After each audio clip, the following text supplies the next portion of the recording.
Continuous distributions, तो 10.2 है हमारे पास, ये थर्ड एडिशन ऑफ इलेक्ट्रोडायनामिक्स का बाय ग्रिफिथ। तो इसमें हमारे पास पहला जो टॉपिक है वो रिटार्डेड पोटेंशियल, तो इसमें रिटार्डेड पोटेंशियल डिस्कस करेंगे। और अब हम एक्सप्लिसिटली इंक्लूड करेंगे कि आपके पास जो न्यूज़ ट्रेवल होती है एक अर्लियर टाइम पे, तो उससे हमारे पास क्या सी चीज़ें चेंज होती हैं। तो स्टैटिक केस है, स्टैटिक केस में हमारे पास जो ये इक्वेशन है, हाँ, 4 डायमेंशन, जैसे मैंने वजन कहा था 4 dimension version of Poisson equation, static case में हमारे पास ये बन जाती हैं 4 पॉइजन इक्वेशन। तो एक पॉइजन इक्वेशन हमारे पास ये है और 3 हमारे पास पॉइजन इक्वेशन ये है। ये आएगा हमारे पास एक पॉइजन इक्वेशन, एक एक्स कंपोनेंट के लिए, एक वाई कंपोनेंट के लिए, एक जी कंपोनेंट के लिए, क्योंकि ये हमारे पास वेक्टर है। तो स्टैटिक केस में हमें इसका फेमिलियर सोल्यूशन पता है कि स्टैटिक केस में v इज इक्वल टू होता है 1/4 pi epsilon naught rho over r. तो इंटीग्रेशन हमारे पास है ये वॉल्यूम पे, और इधर में हमारे पास वेक्टर पोटेंशियल है जो कि डिपेंड करता है करंट डेंसिटी पे। तो ये हमारे पास है सेकंड चैप्टर से, और ये हमारे पास जो डिस्कशन है ये फिफ्थ चैप्टर मैग्नेटोस्टैटिक में। अच्छा, अब हमारे पास जो है इलेक्ट्रोडायनामिक्स है। तो इलेक्ट्रोडायनामिक्स में हमारे पास जो इलेक्ट्रोमैग्नेटिक वेव है, या फिर हमारे जिसे हम कहूँगा न्यूज़ कहूँगा, वो ट्रेवल करेगी at the speed of light. क्योंकि हमें पता है चैप्टर नंबर 9 से मैं देखा कि इलेक्ट्रोमैग्नेटिक वेव क्या है हमारे पास, वो है लाइट। हमारे पास इलेक्ट्रोमैग्नेटिक वेव है और उसकी स्पीड वही है जो कि हमारे पास लाइट की होती है। तो लाइट से हमारे पास तेज से कोई चीज़ यहाँ पे मूव नहीं कर सकती, और जो जो इलेक्ट्रोमैग्नेटिक वेव है वो खुद इट सेल्फ स्पीड लाइट है, और स्पीड ऑफ लाइट से मूव करेगी। तो अगर हमारे पास किसी एक ऑब्जेक्ट की वजह से, एक मैं याद दिला दूं आपको कि ये जो आर वो पॉइंट होता है, ये देखिए ये हमारे पास कोई ओरिजिन है, आर वो वेक्टर है जो जहाँ पे हमने पोटेंशियल या इलेक्ट्रिक फील्ड या मैग्नेटिक फील्ड मेजर करनी है, ठीक। और उस पॉइंट से, ओरिजिन से, जो जिसे मैंने लेट से ओरिजिन यह कहा हुआ है, तो इस ओरिजिन से जिसकी वजह से हम पोटेंशियल या इलेक्ट्रिक फील्ड या मैग्नेटिक फील्ड मेजर करें, उसको डिनोट करता है आर प्राइम। और इन दोनों का जो डिफरेंस है हमारे पास आर और आर प्राइम का, वो हमारे पास कैलिग्राफिक आर होता है, जो दोनों में डिफरेंस बताता है, ठीक है, आपको सोर्स से डायरेक्ट फील्ड पॉइंट पे ले जाएगा। तो सपोज करें आपके पास ये पॉइंट है, ये चार्ज डिस्ट्रीब्यूशन है, ठीक है, और बहुत ही दूर डिस्टेंस पे आप एक ये पॉइंट पी है, आ, वो सन के साथ आप कह सकते हैं, जैसे हमको पता है कि सन से जो लाइट हमारे पास ट्रेवल होती है वो 8 मिनट और 20 सेकंड हमारे पास टाइम लेती है। तो लेट्स से ये उसके पास ये पॉइंट है पी, और ये अर्थ पे हमारे पास ये चार्ज डिस्ट्रीब्यूशन पड़ी हुई है। तो ये जो यहाँ पे आप इलेक्ट्रिक फील्ड या मैग्नेटिक फील्ड जो मेजर करेंगे, वो होगी जो अफेक्ट आपके पास ट्रेवल होता है, जो डिस्ट्रीब्यूशन थी 8 मिनट 20 सेकंड पहले यहाँ पे जो थी डिस्ट्रीब्यूशन थी। तो जो लेट्स से ये चार्जेस मूव करें, उनके मूव करेंगे टाइम के साथ, तभी हमारे पास डे केस इलेक्ट्रोडायनामिक्स वाला आएगा। तो अगर टाइम के साथ मूव करें, तो यहाँ पे जो चीज़ आप मेजर करोगे इलेक्ट्रिक फील्ड या मैग्नेटिक फील्ड, वो किस डिस्ट्रीब्यूशन की वजह से होगी, वो डिस्ट्रीब्यूशन जो 8 मिनट 20 सेकंड पहले थी, ठीक है, अर्लियर टाइम पे थी। तो यहाँ से यहाँ तक क्योंकि लाइट को ट्रैवल करने में 8 मिनट 20 सेकंड लगते हैं, तो यहाँ पे जो चीज़ आपने मेरी की इलेक्ट्रोमैग्नेटिक वेव न्यूज़ जो ट्रैवल करेगी वो स्पीड ऑफ लाइट से ट्रैवल करेगी। तो जो आप यहाँ पे मेरी करोगे वो 8 मिनट 20 सेकंड पहले की जो चार्ज डिस्ट्रीब्यूशन है उसकी वजह से इलेक्ट्रिक फील्ड है, मैग्नेटिक फील्ड है, ठीक। तो यहाँ पे ये चीज़, इस चीज़ को इंक्लूड किया गया है कि ये अगर आपके पास स्टैटिक केस होता, तो जब ये मूव ही नहीं कर रहे अब आपके पास, तो चेंज आएगा ही नहीं, तो आपके पास इलेक्ट्रिक फील्ड यहाँ पे भी जो मेयर करोगे वो आपको फिक्स फिक्स नजर आएगी, ठीक। तो इस केस में it is not the status of the source right now that matters, but rather its condition at some earlier time t r, ठीक। तो आपके पास जो सोर्स है वो सिर्फ राइट नाउ जो है वो मेयर नहीं डिपेंड नहीं करता, क्योंकि राइट नाउ वाली जो डिपेंडेंस है वो आपके पास स्केलर पोटेंशियल में आती है। मैंने आपको बताया था स्केलर पोटेंशियल में आपके पास वो आप देखोगे कि वो राइट नाउ वाली जो नज़र आई थी मेरे पास कुलम गेज अगर आप यूज़ करें, तो जबकि हमारे पास इलेक्ट्रिक फील्ड जब मेजर करेंगे वो ना सिर्फ उस राइट नाउ वाली, बल्कि 8 मिनट अगर आप सन के साथ हैं तो 8 मिनट 20 सेकंड वाली से पहले वाली जो आपके पास जो डिस्ट्रीब्यूशन होगी चार्जेस की, वो उस पर भी डिपेंड करेगा, ठीक। तो इस condition at some earlier time t, और अर्लियर टाइम को यहाँ पे हम डिनोट करेंगे टी सबस्क्रिप्ट आर, जिसे हम कहते हैं रिटार्डेड टाइम, ठीक है।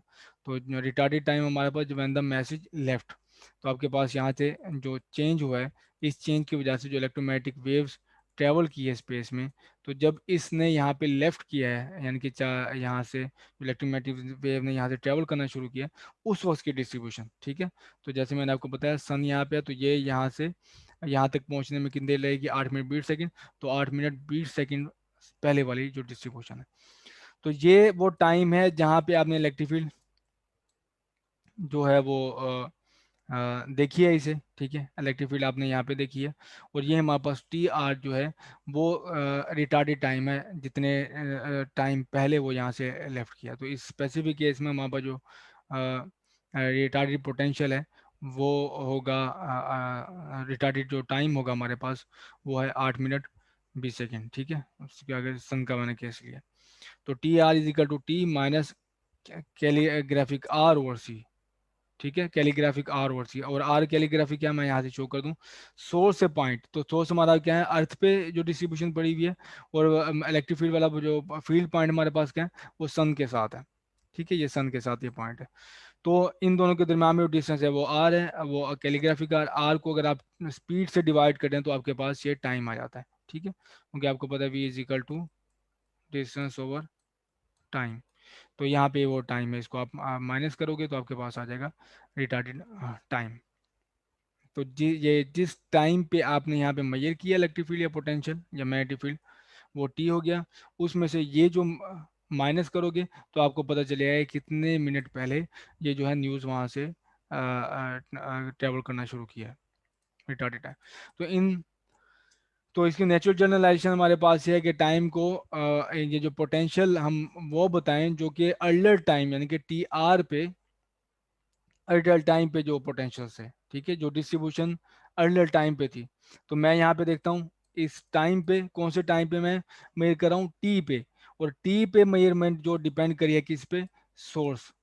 और वो सोर्स की डिस्ट्रीब्यूशन कौन सी, जो रिटार्डेड टाइम पे थी, जो रिटार्डेड टाइम पे डिस्ट्रीब्यूशन थी, वो हमारे पास जो पोटेंशियल जनरेट करेगी टाइम टी पे। ये अगेन देख लें, ये रिटार्डेड टाइम पे जो है डिस्ट्रीब्यूशन, और ये हमारे पास है टाइम टी पे जो आपने मेजरमेंट किया। तो ये रिटार्डेड टाइम और ये हमारे पास टाइम टी है। तो अगेन डिस्ट्रीब्यूशन जो क्योंकि न्यूज़ जो ट्रैवल होती है स्पीड ऑफ लाइट से, तो यहाँ पे मैटर करता है कि आप रिकॉर्ड करें कि ये जो डिस्ट्रीब्यूशन है इसकी फॉर्म किस टाइम पे ली गई है। तो इस वजह से क्योंकि रिटार्डेड टाइम पे आपके पास जो वो सोर्सेज पे डिपेंडेंट है पोटेंशियल, तो इसको हम कहते हैं retarded potential. We must show that this potential satisfy the inhomogeneous wave equation and meet the Lorentz condition. तो ये हमारे पास इतना कह देना काफ़ी नहीं है, कि बहुत ही एलिगेंट और बहुत ही सिंप्लीफाइड आपको ये वर्जन नज़र आता है, कि आपने सिर्फ क्या किया, टाइम डिपेंडेंस को टी आर से रिप्लेस कर दिया, तो बाकी सारा का सारा वैसे है। आपको और चीज़ें भी चेक करनी होंगी, और वो हमारे पास है कि एक लोरेंट्ज़ कंडीशन आपने चेक करनी है, और दूसरी इनहोमोजेनियस वेव इक्वेशन जो मैंने आपको शो की है। तो आप इनहोमोजेनियस वेव इक्वेशन चेक कर लें और लोरेंट्ज़ कंडीशन चेक करें, तो फिर हमें पता चल जाएगा कि हाँ ये सोल्यूशन हमारे पास सही है, ठीक। तो इस प्रॉब्लम में हम जो डिस्कस करें इनहोमोजेनियस वेव इक्वेशन मैं आपको शो करूंगा कि वो ये पोटेंशियल जो हैं वो सेटिस्फाई करते हैं। लेकिन उससे पहले एक और अहम note, if you apply same argument to the field, कि अगर हम सिर्फ इलेक्ट्रिक फील्ड और मैग्नेटिक फील्ड पे यही टाइम जो आर्गूमेंट रिपीट करें कि ये हमारे पास ये रिटार्डेड टाइम पे ट्रैवल हुआ है, ठीक है।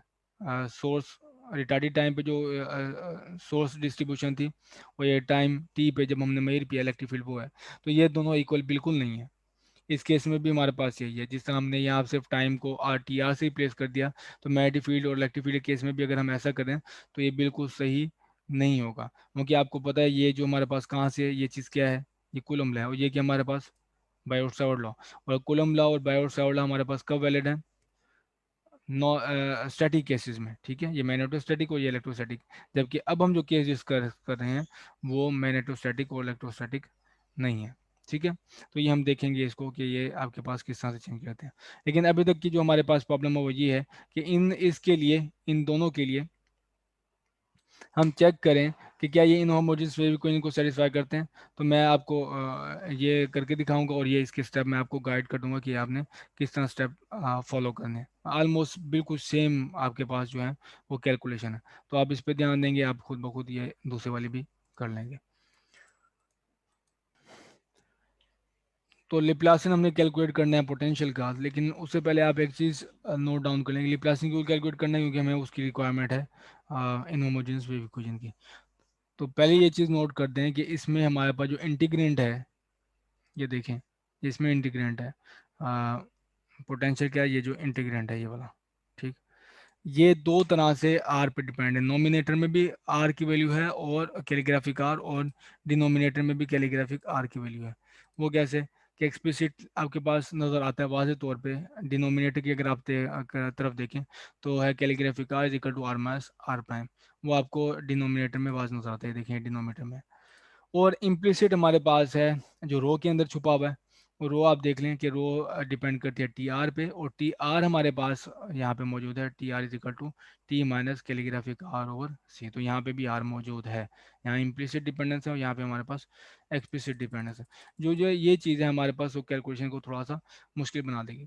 तो मैंने इसका लिया, हमारे पास पोटेंशियल का लिया है ग्रेडियंट। तो ग्रेडियंट हमारे पास पोजीशन डिपेंडेंट है, ये जो डेरिवेटिव ये सोर्स पे है, और ये हमारे पास जो ग्रेडियंट है ये हमारे पास आर का फंक्शन है, तो इस वजह से ही अंदर हम इसको लेके जा सकते हैं। तो ये है हमारे पास रो ओवर आर, यहाँ आपके पास sort of product rule use होगा। तो प्रोडक्ट रूल फर्स्ट का हमारे पास जो डेरिवेटिव है, सेकंड जो एज इट इज़ है, और ये हमारे पास फिर फर्स्ट एज इट इज और सेकंड का डेरिवेटिव है, ठीक। और चूँकि हमें पता है जो इसका हमें रिजल्ट पता है वो फर्स्ट चैप्टर से, वो भी मैं आपको शो करता हूँ, लेकिन उससे पहले आप ये आ जाएं कि पोजीशन का अगर आप डेरिवेटिव लें, डेल लें आप रो का, ठीक है, आप इसको यानी कि डेरिवेटिव लें विद रिस्पेक्ट टू आर या पोजीशन जो डिपेंडेंस है। तो यहाँ पे मैंने एक्सप्लिसिटली सिर्फ आर का फंक्शन इसको दिखाया हुआ है। तो ये देखिए पार्शियल रो और partial t by chain rule, और पार्शियल टी आर और पार्शियल आर, क्योंकि रो किस पे डिपेंड करता है, ये देखें ये इस चीज़ पे डिपेंड कर रहा है। तो इस वजह से चेन रूल यहाँ पे यूज़ हुआ है, partial over partial t r over partial r, ठीक। तो ये हमारे पास हो गया टाइम डेरिवेटिव, जिसको मैं डॉट से डिनोट कर रहा हूँ, और ये जो हमारे पास ग्रेडियंट बन गया है टाइम आर का। तो टाइम आर का इसका अगर आप ग्रेडियंट लें, इसका ग्रेड लें, तो ये टाइम हमारे पास जो ये वाली जो आपके पास चीज़ है टी का derivative respect to del t, ये ज़ीरो हो जाएगा, ठीक है, क्योंकि डेल्टा हमारे पास फंक्शन है। आप डेरिवेटिव ले रहे हैं टी का विद रिस्पेक्ट टू एक्स, तो ये हमारे पास ज़ीरो हो जाएगा, ठीक। ये डेरिवेटिव नॉन ज़ीरो आएगा, वो आ जाएगा -1/c इंटू डेल आर, ये देखें -1/c डेल आर। तो डेल्टा टी आर का डेरिवेटिव बन गया -1/c डेल आर। तो इसकी वैल्यू आपका आपके पास delta R is equal to R hat होता है, और ये हमारे पास 1/r का अगर आप डेल्टा लें, सॉरी ग्रेडियंट लें, तो ये हमारे पास -r/r² आता है। तो ये कैलकुलेशन हमने फर्स्ट चैप्टर में देखी हुई है कि आपने इसके डेरिवेटिव कैसे लेने हैं, इसके डेरिवेटिव हमने कैसे लेने हैं। तो ये सिर्फ यहाँ पे मैं रिजल्ट कोट कर रहा हूँ। तो आप इन दोनों को वैल्यूज़ को पुट करें इस इक्वेशन में। तो जैसे कि ये है, ये यहाँ पे आ जाएगा आर हैट, ठीक है। तो इस तरह आर हैट आ जाएगा -1/c आर डेल डॉट, और आर हैट आ जाएगा, और इस पॉइंट पे आपके पास वैल्यू आ जाएगी -r hat over are square. तो पुट की वैल्यू इन दोनों वैल्यू में तुम्हारे पास आ गया डेल्टा वी। तो डेल्टा वी हमारे पास ये एक्सप्रेशन बन जाएगा। जबकि हमें क्या चाहिए, हमें लिप्लासियन चाहिए। तो फिर अब इसका इस पूरे एक्सप्रेशन का हमने डाइवर्जेंस लेना है। तो डाइवर्जेंस के लिए आपको याद रहे कि डाइवर्जेंस का फॉर्मूला यहाँ पे अप्लाई हुआ, क्योंकि एक तरफ हमारे पास ये देखिए स्केलर है, और दूसरा हमारे पास यहाँ पे वेक्टर है। ये हमारे पास स्केलर है, और यहाँ पे हमारे पास ये वेक्टर फंक्शन है। तो ये एक स्केलर और वेक्टर की डाइवर्जेंस है। तो del dot into f a is equal to f divergence of a plus a dot delta f, या ग्रेडियंट ऑफ एफ। तो यही मैं अप्लाई करूंगा, और इधर आप देखें कि चार टर्म हमारे पास बनेगी। यहाँ से हमारे पास दो टर्म्स आएंगी, और दो टर्म्स हमारे पास यहाँ से आएंगी। तो जब यहाँ पे डाइवर्जेंस अप्लाई करेंगे तो यहाँ पे दो टर्म, यहाँ से भी हमारे पास दो टर्म्स आएंगे। तो मैंने यहाँ पे यूज़ कर लिया। तो ये डाइवर्जेंस पूरी इक्वेशन की यहाँ बन गया del square v is equal to 1/4 pi epsilon naught, और इसकी ये डाइवर्जेंस है, और ये दूसरी डाइवर्जेंस मेरे पास ये अगेन स्केलर और वेक्टर टर्म की जो डाइवर्जेंस है। तो यहाँ से हमारे पास आ गई दो टर्म्स, एफ आपके पास ये आ गया हमारे पास इस केस में जो रो है वो हमारे पास एफ है, और आर हैट ओवर आर जो हमारे पास है वो है ए। ठीक है, तो ये मेरे पास आ गया ए, ये रहा हमारे पास एफ, और ये रहा मेरे पास ए, और ये रहा मेरे पास एफ। ठीक, तो अगेन इधर भी हमारे पास जो दो टर्म्स है, आप 1 to 1 यहाँ से कॉरस्पॉन्डेंस देख सकते हैं। अब मैंने एवेल्युएट करनी है, कुछ टर्म हमारे पास पहले से मौजूद हैं, कुछ टर्म कैसे हैं कि यहाँ पे जो डाइवर्जेंस हैं ये वाली, ठीक है, ये हमें चैप्टर नंबर 1 से कैलकुलेशन पता है, ये भी हमने देखी है डेल रो, हमने प्रीवियस स्लाइड पे देखी है। तो बाकी हम रिजल्ट देख लें। तो पहले पहले कि अगर मैं स्पेस डेरिवेटिव लेता हूँ टाइम डेरिवेटिव ऑफ रो का, तो यहाँ हमारे पास ये डबल डेरिवेटिव ट्रांसलेट हो जाएगा, और ये हमारे पास आ जाएगा डेल आर साथ, बिल्कुल वैसे ही जैसे हमने प्रीवियस जो स्लाइड है उस पर देखा हुआ।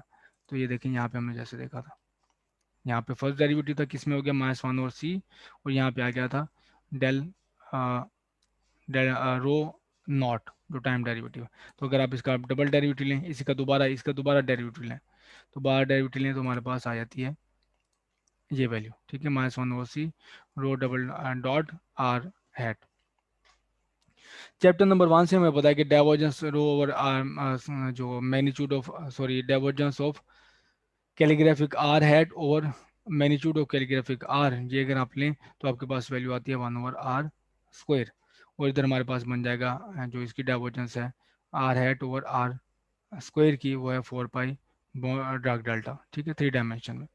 तो अगर आप इन इक्वेशन को डायरेक्ट इस इनमें रिजल्ट में पुट करें तो ये इक्वेशन ये वाली इक्वेशन से कैंसिल आउट हो जाती है, और बाकी आपके पास जो रिजल्ट आएगा वो ये होगा। लेकिन मैं आपको एक्सप्लिसिटी ये कैलकुलेशन शो कर देता हूँ, वो है ये। अगर आप ये इंडिविजुअल रिजल्ट इसमें पुट करें जैसे ये रिजल्ट है, ये रिजल्ट है, ये रिजल्ट, तो आपके पास आएगा ये। ठीक है, तो यहाँ पे मैंने रिजल्ट पुट कर दिया उसका और टर्म का, यहाँ पे भी रिजल्ट पुट किया हुआ है। ठीक है, और यहाँ पे भी मेरे पास divergence of R hat over are square है। ठीक, ये वैल्यू है। और हम ये देख चुके हैं कि डेल्टा चैप्टर नंबर 1 में कि डेल्टा आर हमारे पास जो आर का डेरिवेटिव आपके पास स्पेस डेरिवेटिव या ग्रेडियंट हमारे पास इक्वल टू होता है आर हैट के। तो आर हैट आप यहाँ पे पुट कर देंगे, तो और यहाँ पे हमारे पास देखें ये टर्म इसमें और इसमें डॉट है, आर हैट और आर हैट हमारे पास 1 बन जाएगा, बाकी हमारे पास स्ट्रेट मल्टीप्लिकेशन है। ठीक, ये वही टर्म बाहर माइनस है, तो यहाँ पे अंदर आएगा तो minus rho dot over c r square. और यहाँ पे भी आप देख लें कि रो हम यहाँ पे हमारे पास आर हैट और आर हैट 1 हो जाएंगे, और ये बाकी टर्म एग्जैक्टली ये सेम बन जाएगी लेकिन प्लस के साथ। तो ये टर्म हमारे पास यहाँ से यहाँ कैंसिल हो सकती है। दूसरी टर्म एज इट इज़ मैंने माइनस है अंदर मल्टीप्लाई कर दिया, ये बन गया 4 पाई रो जो डार्क डेल्टा इन 3 डायमेंशन आ गया। ठीक है, और पूरा डेरिवेटिव है वॉल्यूम पे। तो ये टर्म कैंसिल करने के बाद आपके पास सिर्फ दो टर्म रह जाएंगी, वो है एक ये वाली टर्म और ये हमारे पास एक ये वाली टर्म है। ठीक, और आप यहाँ पे ये आसानी से देख सकते हैं कि ये दो टाइम डेरिवेटिव है इसमें, और जबकि पोटेंशियल हमारे पास जो वैल्यू होती है वो होती है 1/4 पाई एप्सिलॉन नॉट और रो ओवर कैलीग्राफिक आर, ये वॉल्यूम डेरिवेटिव। तो अगर आप इसका दो मरतबा डेरिवेटिव ले लें इस टर्म का, तो आपके पास आ जाएंगे दो डॉट्स आ जाएंगे यहाँ पे, और ये बन जाएगा पार्शियल टी स्क्वेयर स्क्वेयर। ठीक, तो ये यहाँ पे एज इट इज़ आ गया। और जबकि यहाँ पे मौजूद हमारे पास डार्क डेल्टा है, डार्क डेल्टा सिर्फ आपके पास सोर्स टर्म को निकाल लेगा एट पॉइंट आर, तो -1 over epsilon naught rho over rho into r t हमारे पास यहाँ पे मौजूद आ गया। तो इसको मैंने इकट्ठा ये इस वैल्यू को मैं इस तरफ ले आया हूँ। ठीक है, तो ताकि आपको वाज़ेह तौर पर नज़र आ सके वो इक्वेशन। तो ये आपके पास एग्जैक्टली वही जो हम फाइंड आउट कर रहे थे वो आपके पास आ गया ये, कि ये जो पोटेंशियल है टाइम पे वो इनहोमोजेनियस इक्वेशन को होल्ड करता है। तो लॉरेंस कंडीशन ये सेटिस्फाई करता नहीं करता। लॉरेंस कंडीशन में हमने देखा हुआ है कि divergence of active potential is equal to mass mu naught epsilon naught partial v और पार्शियल टी है। तो वो आपने चेक करना है कि डाइवर्जेंस ले एक्टिव वेक्टर पोटेंशियल की, और साथ आप उसकी इसका लें आप पोटेंशियल का डेरिवेटिव लें और उसको उसी को इन लॉरेंस कंडीशन यूज़ करें जो हमारे पास वो सेटिस्फाई करते हैं नहीं करते, दोनों एक साइड इक्वेशन की बराबर आती हैं नहीं, ये हमने चेक करना है। ठीक है। Incidentally this proof applies equally well to the advance potential. तो एक मजे की बात ये है कि हमने रिटार्डेड टाइम यानी कि प्रीवियस टाइम पे पोटेंशियल चेक किए हैं, तो ये पोटेंशियल हमारे पास ये जो प्रूफ बिल्कुल होल्ड करता है, एडवांस पोटेंशियल पे भी होल्ड करता है। कि अगर आप वही देखें कि आपके पास जैसे 8 मिनट 20 सेकंड पहले का आपके पास जो सोर्स डिस्ट्रीब्यूशन है उस पर मैंने चेक किया, आप अगर देखें कि 8 मिनट 20 सेकंड के बाद की जो डिस्ट्रीब्यूशन होगी एडवांस टाइम पे, उस पे भी ये जो है आपके पास सही ये जो वैलिड प्रूफ सही साबित होता है हमारे पास। और मैक्सवेल इक्वेशन को भी यहाँ पे कोई मसला नहीं है। जैसे कि ये कि हमारे पास पोटेंशियल है टाइम टी पे, ये टी ए एडवांस टाइम यानी कि 8 मिनट 20 सेकंड के बाद, या फिर जितना टाइम है आपके पास उतना प्लस कर दो, इसमें पहले देखें माइनस था, मैं प्लस कर दूं, यानी कि जो डिस्ट्रीब्यूशन अगर ये हमारे पास अर्थ है और ये सन है, ठीक है, आप यहाँ पे कहीं पोटेंशियल देख रहे हो, यहाँ से यहाँ ट्रैवल करने में जो न्यूज़ को टाइम लगेगा वो 8 मिनट 20 सेकंड पे। तो हमने अभी तक जो प्रूफ देखा था वो ये था कि आपके पास जो सोर्स डिस्ट्रीब्यूशन 8 मिनट 20 सेकंड पहले थी, उसकी वजह वो जो कॉज करी थी यहाँ पे जो पोटेंशियल हमने मेजर किया। तो अब ये है कि आपके पास 8 मिनट 20 सेकंड के बाद की जो पोटेंशियल होगी, जो डिस्ट्रीब्यूशन होगी 8 मिनट 20 सेकंड के बाद की जो डिस्ट्रीब्यूशन होगी, वो हमारे पास गिवन टाइम जिस पे हमने मेजर किया पोटेंशियल वो वो प्रोड्यूस करेगी। ठीक है। लेकिन यहाँ पे एक मसला है, जैसे मैंने आपको बताया कि एडवांस पोटेंशियल जो entirely consistent with Maxwell equation, यहाँ पे कोई मसला नहीं है, यहाँ पे भी कोई मसला नहीं है। एक ये कि इनहोमोजेनियस वेव इक्वेशन को भी होल्ड करते हैं, मैक्सवेल इक्वेशन को भी हमारे पास यहाँ पे होल्ड करते हैं। लेकिन मसला क्या है, मसला हमारे पास ही है, दे वायलेट द प्रिंसिपल ऑफ कोएलिटी। तो प्रिंसिपल ऑफ कोएलिटी हमारे पास ये है कि पहले हमारे पास कॉज होगा, उसका इफेक्ट आपको बाद में नजर आएगा। लेकिन एडवांस टाइम हमारे पास एडवांस पोटेंशियल क्या बताते हैं कि पहले हमारे पास है अफेक्ट और बाद में उसका कॉज है। ठीक है। पहले हमें उसका वो पोटेंशियल मेजर करें, जबकि वो जो उसकी जो डिस्ट्रीब्यूशन है वो फॉर्म होगी वो बाद में होगी। तो इस वजह से ये जो प्रिंसिपल ऑफ कोएलिटी है उसको होल्ड नहीं करता, तो इस वजह से हम इसमें इंटरेस्टेड हैं। थ्योरेटिकल पॉइंट ऑफ व्यू से हमारे पास ये वो हम इंटरेस्टेड होते हैं, लेकिन एक्सपेरिमेंटल पॉइंट ऑफ व्यू से हम इसमें दिलचस्पी नहीं रखते। हम जिस चीज़ में इंटरेस्टेड हैं वो हमारे पास होते हैं रिटार्डेड पोटेंशियल की अर्लियर डिस्ट्रीब्यूशन की वजह से जो पोटेंशियल्स या फीड्स प्रोड्यूस हुई हैं। अच्छा, सेम आप यूज़ कर सकते हैं इसी तरह जिस तरह मैंने वो पहले ग्रेडियंट लिया, ग्रेडियंट लेने के बाद मैंने उसका डाइवर्जेंस लिया। आप अगर वो अप्लाई करें पोटेंशियल पे, वेक्टर पोटेंशियल पे, तो बिल्कुल आपको सेम रिजल्ट मिलेंगे। जैसे मैं आपको शो कर दूं, ये देखें, मैंने यहाँ से स्टार्ट लिया था, मेरे पास ये था, ये रिजल्ट था, उसका मैंने लिया था ग्रेडियंट। ठीक है, ग्रेडियंट से हमारे पास दो टर्म्स आए, फिर मैंने इसके लिए डाइवर्जेंस, डाइवर्जेंस से मेरे पास मजीद दो टर्म्स आई थी। तो कुछ टर्म जो है दो टर्म्स कैंसिल हो गई, बाकी रहेगी दो। तो अब आप ये एग्जैक्टली सेम जो स्टार्ट ले सकते हैं वो लेंगे आप इस पोटेंशियल से। ठीक है। आप यहाँ पे देखें, यहाँ पे रो है जिसमें वो टी आर डिपेंडेंस है, और नीचे हमारे पास कैलीग्राफिक आर है। यहाँ पे एग्जैक्टली जे है, तो जे टी आर है और नीचे कैलीग्राफिक आर है। तो बिल्कुल जो हमने वहाँ पे आर्गूमेंट थे यहाँ पे भी आपके पास वो नज़र आएंगे। ऊपर हमारे पास लेकिन एक चीज़ मुख्तलिफ है कि ऊपर हमारे पास यहाँ पे ये वेक्टर क्वांटिटी है, यहाँ पे हमारे पास क्या था, रो थी। तो आप ये ट्राई कर सकते हैं, वेक्टर की एडेंसीज, वेक्टर कैलकुलस की एडेंसीज मौजूद हैं, कि आप देखेंगे कि वेक्टर पोटेंशियल भी बिल्कुल इनहोमोजेनियस वेव इक्वेशन को होल्ड करता है। ये रही हमारे पास इनहोमोजेनियस वेव इक्वेशन। प्रॉब्लम है 10.10, और इसमें हमें एक आ गया कि एक ये शेप है वायर की, और करंट फ्लो ये हो रहा है। ठीक है, ये करंट फ्लो हो रहा है इस क्लोज वायर में। इनर वायर का रेडियस जो है वो ए है, आउटर का बी है। ठीक है, तो ये एक्सिस है। इसके लिए हमसे पूछा गया कि आप बताएं इसकी इलेक्ट्रिक फील्ड क्या होगी, और दूसरा मैग्नेटिक फील्ड आप इसकी क्यों नहीं कैलकुलेट कर सकते। तो ये दो क्वेश्चंस के हमें आंसर देने हैं। तो आपको पता है कि इलेक्ट्रिक फील्ड कैलकुलेट करने में, चूँकि आपके पास जो करंट है वो यूँ गिवन है आपके पास, current as a function of time I is equal to K T है, ठीक है। यहाँ से आपको पता चला कि ये डायनामिक प्रॉब्लम है क्योंकि फंक्शन जो है वो टाइम वेरिंग है, स्टेशनरी करंट नहीं है। तो डायनामिक प्रॉब्लम में हम इलेक्ट्रिक फील्ड फाइंड करेंगे, उसके लिए मेरे पास पोटेंशियल चाहिए, तो पोटेंशियल इस केस में कोई नहीं है क्योंकि चार्ज नहीं है हमारे पास। तो हमारे पास जो चीज़ है वो है वेक्टर पोटेंशियल। तो वेक्टर पोटेंशियल पहले कैलकुलेट करेंगे, फिर उसका लेंगे टाइम डेरिवेटिव नेगेटिव के साथ, तो हमारे पास आ जाएगी इलेक्ट्रिक फील्ड। तो इस लूप के लिए जो हमारे पास वेक्टर पोटेंशियल है, जो जनरल फार्मूला वेक्टर पोटेंशियल का वो ये है, म्यू नॉट और 4 पाई आई रिटार्डेड टाइम पे हमने कैलकुलेट करना करंट और इंटीग्रेट कर देना है इसको पूरी लूप पे, ठीक। तो रिटार्डेड टाइम, अब इसकी टी आई की वैल्यू आप पुट करो।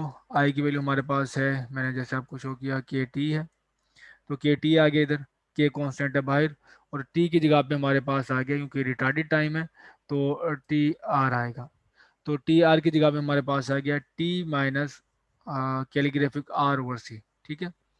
के की जगह पे के ये बाहर है, और टी आर की जगह पे आ गया T minus calligraphic R over C.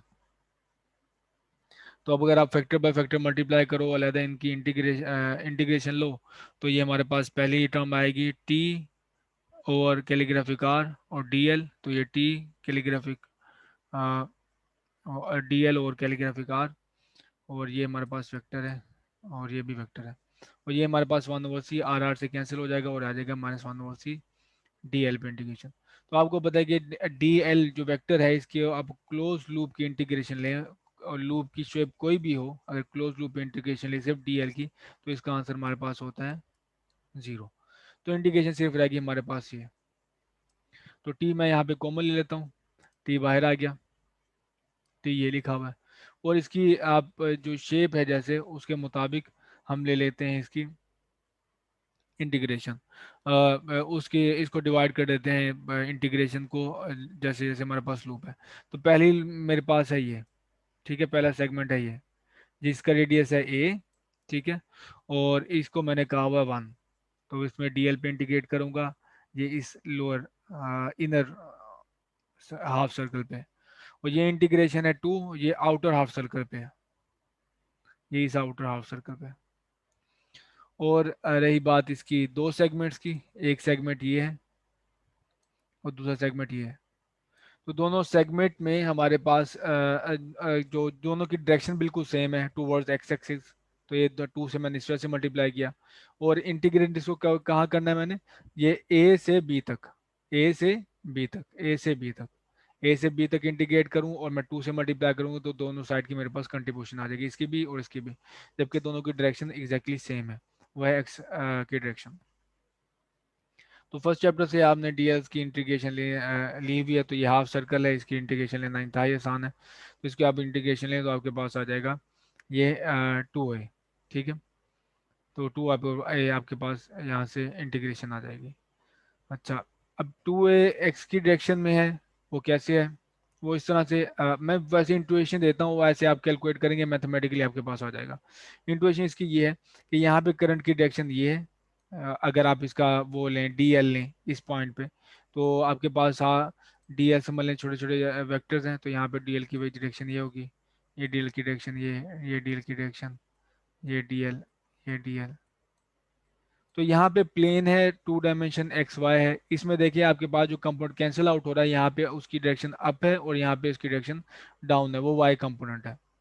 तो हाफ सर्कल में अप डायरेक्शन है वाई की और हाफ सर्कल में डाउन डायरेक्शन है, तो एग्जैक्टली एक दूसरे को कैंसिल आउट कर देंगे। हाँ, दोनों जो कंट्रीब्यूट करेंगे इस केस में दोनों साइड से, ये देखिए इस डायरेक्शन में भी एक्स की जो डीएल की डायरेक्शन टुवर्ड्स एक्स है, उस इसकी यहाँ पे भी डीएल की डायरेक्शन टुवर्ड्स एक्स है। तो यहाँ पे आप दोनों जो कंट्रीब्यूट करेंगे एक्स कंपोनेंट होंगे दोनों साइड से, और जो वाई कंपोनेंट्स हैं वो एक दूसरे कैंसिल आउट हो, इस वजह से आपको यहाँ पे देख रहे हो एक्स कंपोनेंट एग्जैक्टली यहाँ पे ये, लेकिन यहाँ पे जो डीएल की डायरेक्शन होगी वो ऑपोजिट होगी, क्योंकि जो आपके पास करंट की डायरेक्शन ये है, तो यहाँ पे यूँ होगा, ठीक है।